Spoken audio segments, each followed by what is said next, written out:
सबसे पहली बार बच्चे ने फॉर्म भरा, सबसे पहले चैलेंज उसके सामने ये आ रहा है कि वो पेपर देने इतना दूर कैसे जाए।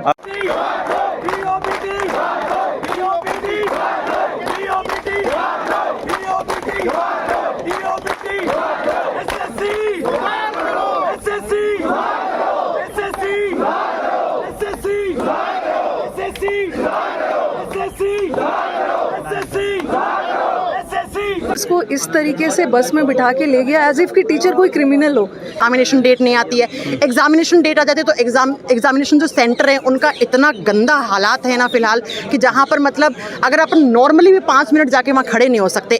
सर मुद्दे तो ऐसे हैं कि इन मुद्दों के लिए हमारे जैसे टीचर्स को तो आना ही नहीं चाहिए। सबसे पहला मुद्दा ये था कि जो एग्ज़ाम के रोल नंबर, एक एग्ज़ाम होता है सिलेक्शन फेज पोस्ट का, उस एग्ज़ाम के जो रोल नंबर जारी किए जाते हैं वो 1 दिन पहले 1.5 दिन पहले, और सेंटर आता है 1000 किलोमीटर 1200-2000 किलोमीटर तक। चलिए ठीक है, आपने सेंटर दे दिया, बच्चा वहाँ भी चला गया, वहाँ जाके जो देखता है कि एग्जैक्ट किसी लोकेशन में गांव में 10 किलोमीटर अंदर सेंटर है जहाँ बच्चे को पैदल जाना पड़ा, और वहाँ जाके भी पता चलता है कि यहाँ पे जो पेपर था ही नहीं, ये लोकेशन चेंज, मतलब at a time centre change कर दिए गए हैं। सबसे बड़ा मुद्दा ये है कि आप पेपर को फेयर क्यों नहीं करा रहे। जो बच्चा 1000 किलोमीटर दूर यात्रा करके आप लोगों तक पहुँच रहा है, उसके बावजूद भी एग्जाम नहीं दे पा रहा है, तो एक बहुत बड़े शर्मनाक विषय है। हम कुछ कह नहीं रहे, हम तो ये नहीं कह रहे कि आप वैकेंसी निकालो, ये धरना भर्ती निकालने के लिए है ही नहीं।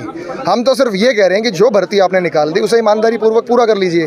एक वही नहीं हो पा रहा। आप बात करते हैं कि भारत विश्व गुरु बन गया, डिजिटल इंडिया बन गया। डिजिटल इंडिया का मतलब आप ऑनलाइन एग्जाम कंडक्ट करा रहे हैं, और ऑनलाइन एग्जाम कंडक्ट कराने के लिए एक माउस जो है वो आपका काम नहीं कर रहा। 15-15 साल पुराने सिस्टम आप लोगों ने रखे हुए हैं, वो सिस्टम बंद हो जाते हैं, सिस्टम रीस्टार्ट हो जा रहा है। बच्चों की बायोमेट्रिक नहीं हो पा रही, बच्चों से ज़बरदस्ती साइन कराया जा रहा है कि आपने बायोमेट्रिक कराया जा रहा है कि आपका पेपर हो गया, जबकि बच्चा कह रहा है कि मेरा पेपर हुआ ही नहीं, मेरा सिस्टम बंद हो गया, मेरा पूरा टाइम सिस्टम ही बंद रहा। तो ऐसी क्या स्थिति होगी? तो क्या ये तानाशाही नहीं? हम तो सिर्फ ये रिक्वेस्ट कर रहे हैं कि हम कोई उग्र प्रदर्शन नहीं कर रहे हैं, हम तो बड़े शांतिपूर्वक डीओपीटी जा रहे थे, अपनी बातें रखने के लिए जा रहे थे। अगर वो हमें सभी को नहीं, किसी 1 या 2 टीचर को वो समय दे देते मिलने का, तो हम अपनी बातें रख दें, और हम जो अपनी बातें रखेंगे एक ऑथेंटिक प्रूफ के साथ रखेंगे। ये बात कोई नहीं कि हवा में बोल दी। अगर किसी बच्चे के साथ ऐसी घटना घटित हुई है तो हम सैकड़ों बच्चे इस प्रूफ के लिए ला सकते हैं, और हम सभी मीडिया चैनल से रिक्वेस्ट करेंगे कि आप भी इस मुहिम में हमारा सहयोग दें। आपको धन्यवाद देता हूँ कि आप लोगों ने हमारे दर्द को समझा, बच्चों के दर्द को समझा, और आप लोग यहाँ पहुँचे हैं। काजल मैम है, रानी मैम हमारे साथ। क्या क्या मेन पॉइंट हैं जो जहाँ पर इस बात? सर मेन पॉइंट हमारे एक तो है नहीं, और ना कोई एक डिपार्टमेंट की बात है। ये भारतवर्ष में जितनी भी सरकारी नौकरी के लिए एग्जाम्स निकलते हैं, उसमें जब से बच्चा फॉर्म भरता है और जब तक बच्चे की ज्वाइनिंग नहीं होती है, इस पूरे बीच के टाइम में ना बच्चे को इतना तरीके से मानसिक तौर पर प्रताड़ित किया जाता है ना कि बच्चा, पहली बात तो नोटिफिकेशन के लिए भी पहले ट्विटर कैंपेन करे बच्चा, नोटिफिकेशन आ जाता है तो एग्जामिनेशन डेट नहीं आती है, एग्जामिनेशन डेट आ जाती है तो एग्जामिनेशन जो सेंटर है उनका इतना गंदा हालात है ना फिलहाल कि जहाँ पर मतलब अगर अपन नॉर्मली भी 5 मिनट जाके वहाँ खड़े नहीं हो सकते। ऐसी जगह इस बार एसएससी ने एग्जामिनेशन सेंटर बनाए हैं। ऐसे एग्जामिनेशन सेंटर हैं कि जहाँ पर बाहर 4-5 भैंसें बंधी हैं, बाहर भैंस बंधी है, अंदर बच्चों का पेपर हो रहा है। मतलब 3 दिन के अंदर वो एग्जामिनेशन सेंटर तैयार किए गए हैं, साफ दिख रहा है वो। तो अब इसके बाद 13 अगस्त से एग्जाम स्टार्ट होना है एसएससी सीजीएल का। अभी तक बिल्कुल पता ही नहीं है बच्चों को एग्जाम होगा कि नहीं होगा है। तो बच्चों को मतलब हर तरीके से प्रताड़ित किया जा रहा है। समझ ही नहीं आ रहा है कि किस तरीके से बच्चों को, आज ये बच्चों को मजबूर किया गया रोड पे लाने के लिए।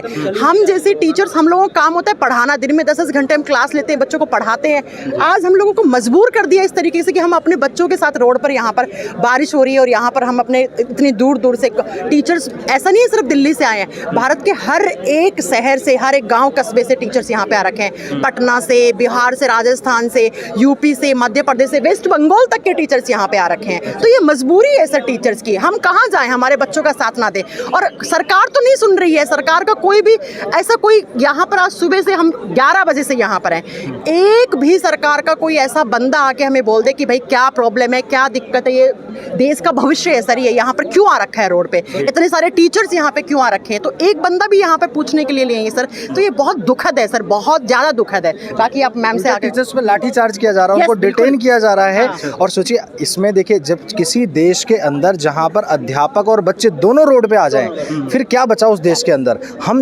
विश्व गुरु सपना देख रहे हैं सर बनने का 2047 तक। आप मुझे बताइए, क्या इस सिस्टम के साथ, ये सड़े हुए सिस्टम के साथ, क्या हम विश्व गुरु बन सकेंगे कभी, जहां पर हमारे बच्चे मेहनत करने में कोई पीछे नहीं हट रहा है। एक बच्चे को मोटिवेशन तक लाने में, बच्चे को कंसिस्टेंट कंटेंट लाने में बहुत मेहनत चाहिए होता है सर। हम टीचर सिर्फ पढ़ाते ही नहीं, बच्चों को रेगुलर बेसिस पे मोटिवेट करते हैं, और जब वो बच्चा कैसे कैसे करके मोटिवेट अपने देश, अपने समाज के अंदर कंसिस्टेंसी लाता है, अपने परिवार को एक दिशा और दशा बदलने के लिए पूरी दिन रात मेहनत करता है। और ये हमारा ऐसा सिस्टम है कि एक एग्ज़ाम तक ढंग से नहीं कराया जाता। जिस बच्चे के पास 500-600 रुपये बैच परचेज करने के लिए उसको एक बार सोचना पड़ता है कि कैसे परचेज किया जाए, वो बच्चा 10,000, 2,000, 5,000, 10,000 लगा के जाके बच्चा कैसे कैसे इतने दूर सेंटर तक पहुंचता है, और उसको बस ये पता चलता है कि भाई यहाँ पर आपका आज एग्ज़ाम नहीं हो पाएगा। जहाँ पर टाइमिंग है बच्चों की लैब से निकलने की 6 बजे, वहाँ पे बच्चों को 9:30-10 बजे निकाला जा रहा है। उसके अंदर कितनी लड़कियाँ हैं आप समझिए। हमारे देश के अंदर अभी रेप केसेस कोई कम नहीं है, और इतने आउट एरिया में जहाँ पे लड़कियों को रात के 10 बजे, आप खुद समझिए, वो घर से एग्ज़ाम देने के लिए इतनी दूर 500-600 किलोमीटर दूर गई है। क्या इस बात की सरकार ये जिम्मेदारी लेगी कि वो सेफ अपने घर पहुँच पाएंगी कि नहीं पहुँच पाएंगी? सरकार को ये जिम्मेदारी लेनी चाहिए कि नहीं लेनी चाहिए? एक बच्चा अगर क्वेश्चन गलत आ जाता है, हमें देखिए किसी वेंडर से कोई परेशानी नहीं है, हमारी कोई वेंडर से कोई शिकायत नहीं, गलत कर रही है इसलिए शिकायत है, चाहे ये सरकार हो, चाहे कोई वेंडर हो, चाहे कोई चेयरमैन हो, हमारी शिकायत वेंडर से किसी से नहीं है। हम चाहते हैं हमारी जो समस्याएं हैं वो समस्याओं का समाधान होना चाहिए, चाहे वो टीसीएस, क्योंकि हमने रिफॉर्म टीसीएस के लिए भी किया था। हमने जो कैंपेन किया था टीसीएस के लिए 2023 में किया, 2024 में किया था। टीसीएस को बदलकर 1/3 दाम पर आज एडुकेटी आ रही है। वो भी ऐसे चेयरमैन को नहीं पता है कि ब्लैक लिस्टेड कंपनी जो कि राजस्थान के पटवारी एग्जाम के लिए ऑलरेडी एमपी के अंदर उसमें इतने सारे इसने ब्लैक लिस्टेड कंपनी को, आप इतनी बड़ी यूपीएससी के बाद एसएससी इतने बड़े आयोग को आप ऐसी जिम्मेदारी दे रहे हो, ऐसी ब्लैक लिस्टेड कंपनी को, कहाँ तक ये सही है? जहाँ पे बच्चों का टीसीएस में गलत सवाल आता था, 100 रुपए लिए जाते थे सवाल को सही करने के लिए। आप ये मुझे बताइए, शिक्षा को बदलने की या आप ये प्रणाली लेकर आ रहे हैं, या फिर शिक्षा से आप कमर्शलाइज कर रहे हैं, अपने आप को और अमीर बना रहे हो? हमारे देश में सर पैसों की कमी नहीं है किसी भी प्रकार से, बस उस पैसों को सही तरीके से इस्तेमाल नहीं किया जा रहा। वो पैसे सिर्फ अगर हैं तो भ्रष्ट नेताओं के पास है, हमारे भ्रष्ट सिस्टम तरीके से वो यूज़ कर रही है। हमारे बच्चों के लिए वो कतई यूज़ नहीं किया जा रहा है। आज भी हमारे देश का बजट जो है ना, वो शिक्षा के प्रति बहुत कम है।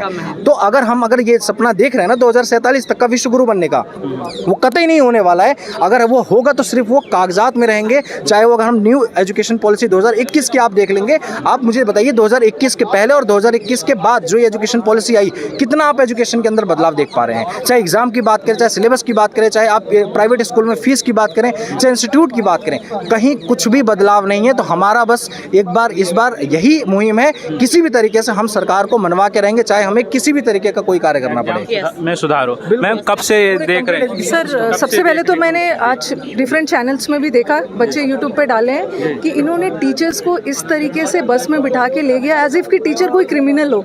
लास्ट टाइम भी हम लोग बहुत पीसफुली सीजीओ ऑफिस गए थे, ओके, और चेयरमैन से हमारी बहुत पीसफुली बात भी हुई थी, और उन्होंने अश्योर भी किया था कि चीज़ें ठीक हो जाएगी, और हम लोग शांतिपूर्वक वहाँ से आ भी गए, वेट कर रहे थे कि चीज़ें ठीक हो जाएगी। लेकिन ये चीज़ें और भी गड़बड़ हो गई, और सबसे मतलब और बदतर चीज़ क्या हो गई कि अक्सर जब एग्ज़ाम हो जाता था तब हम लोग आते थे लड़ने फेयर रिजल्ट के लिए।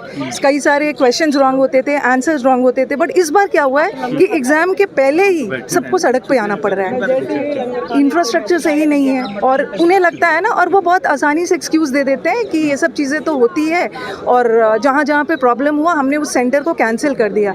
लेकिन कैंसिल आपने कर दिया, लेकिन फिर आप एग्ज़ाम लोगे तो क्या गारंटी है कि बच्चे का उस माइंडसेट से बच्चे एग्ज़ाम देने ही जाएंगे? ठीक है, और आपके लिए लग रहा है ना कि जहाँ जहाँ पे एग्ज़ाम सही से नहीं हो पाया है, आपने उस एग्ज़ाम को कैंसिल कर दिया। लेकिन बच्चों के माइंड पे तो इसका बहुत बुरा इफेक्ट पड़ रहा है। उनकी 2 साल की तैयारी है, आपके लिए तो 1 दिन की है, आसानी से एक्सक्यूज़ कर दिया। तो ये बहुत सारे कंट्री के लोग जब देखेंगे ये सब सर, तो और पूरे इंडिया से बाहर भी लोग देखेंगे, तो ये बहुत दुख की बात है ना। एग्जाम हो रहा है बच्चों का, ये समस्या जो है अभी से हो रही है इसी एग्जाम से कि और पहले? सर देखिए, टीचर्स के साथ हमारी समस्याएं थोड़ी बहुत रही थी, लेकिन हम लोग नॉर्मलाइजेशन को लेकर के या 1-2 मुद्दों को लेकर ही हम हमेशा जो है अगेंस्ट में रहते थे। लेकिन इस बार क्या हुआ कि सर सबसे पहली बार बच्चे ने फॉर्म भरा, सबसे पहले चैलेंज उसके सामने ये आ रहा है कि वो पेपर देने इतना दूर कैसे जाए। आपने 3 ऑप्शन मांगे थे, ठीक है, तीनों उसके सेंटर नहीं मिल रहे हैं, और सेंटर अलॉटमेंट भी जो है 1 रात पहले चेंज कर दिए जा रहे हैं। तो बच्चों को ये पता नहीं कि सर 12 घंटे का उसका टाइम मिला रहा है, 12 घंटे में वो अगर उसका पेपर बिहार पड़ गया तो सर जाएगा कैसे वो पेपर देने? पहली बात। दूसरी बात, सर जो जब सेंटर पे पहुंच रहा है तो उसकी टाइमिंग अगर 9 बजे है तो पेपर उसका 11 बजे शुरू कराया जा रहा है। दूसरी प्रॉब्लम। तीसरी प्रॉब्लम ये है सर कि जब बच्चा पेपर स्टार्ट कर रहा है तो उसके साथ माउस की प्रॉब्लम आ रही है, कीबोर्ड की प्रॉब्लम्स आ रही हैं, ये तीसरी बात होगी। चौथा सर, जो क्वेश्चन का आउट ऑफ सिलेबस पूछा जा रहा है, जो आपने एग्जाम पैटर्न दिया वो पैटर्न भी नहीं फॉलो कर रहे हो। पांचवी चीज़ सर आ रही है सामने कि जो पेपर आ रहा है, कई सारे क्वेश्चन ऐसे हैं जो कंप्लीट ही नहीं है क्वेश्चन है। है, तो उसमें तो सर बच्चों को प्रॉब्लम्स आ रही हैं। अगली चीज़ सर ये कि कई सारे एग्जाम सेंटर पे देखा गया कि ऑप्शन पहले से टिक करके आ रहे हैं सर, ठीक है, और जब बच्चे वहाँ पे सवाल कर रहे हैं तो उनसे मतलब आंसर पहले से मार्क करके आ रहे हैं सर, कई सारे सेंटर पे, जी सर, हाईलाइट होके आ रहे हैं। और जब बच्चे इस पर सवाल कर रहे हैं उनसे कहा जा रहा है कि आपका क्या नुकसान आ रहा है। अगली बात सर जो नेक्स्ट मुद्दा आ रहा है सामने कि सर बच्चे को जो है रात को 10-10 बजे तक सेंटर पे रोका जा रहा है सर। तो बताइए सर, इतनी दूर से बच्चे यहाँ पेपर देने जाते हैं और पेपर भी आपने ऐसे जगह बचा रखे हैं जहाँ पे सिक्योरिटी का कोई मतलब नहीं है। आपने देखा होगा अलग अलग रील्स में कि एक दादी जो है वो सेंटर के बाहर लाठी लेकर बैठी हुई हैं, वो प्रोटेक्ट कर रही हैं सर। तवेला में जहाँ पे अभी सेंटर बना भी नहीं है, वहाँ गिट्टी बालू गिरा हुआ है, अभी बिल्डिंग ही नहीं बना है, बच्चा बेचारा वहाँ पहुँच गया अपना सेंटर समझ के।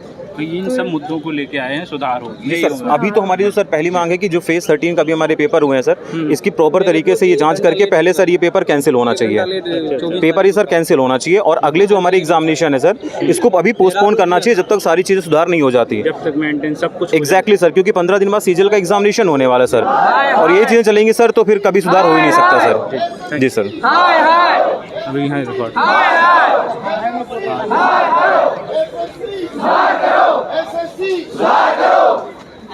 अपना वेंडर चेंज करो, अपना वेंडर चेंज करो, अपने पैटर्न को चेंज करो, एसएससी अपने वेंडर को चेंज करो, अपने पेपर के पैटर्न को चेंज करो। सर वेंडर हम तो देखो कोई वेंडर है, अच्छा पीओपीटी जवाब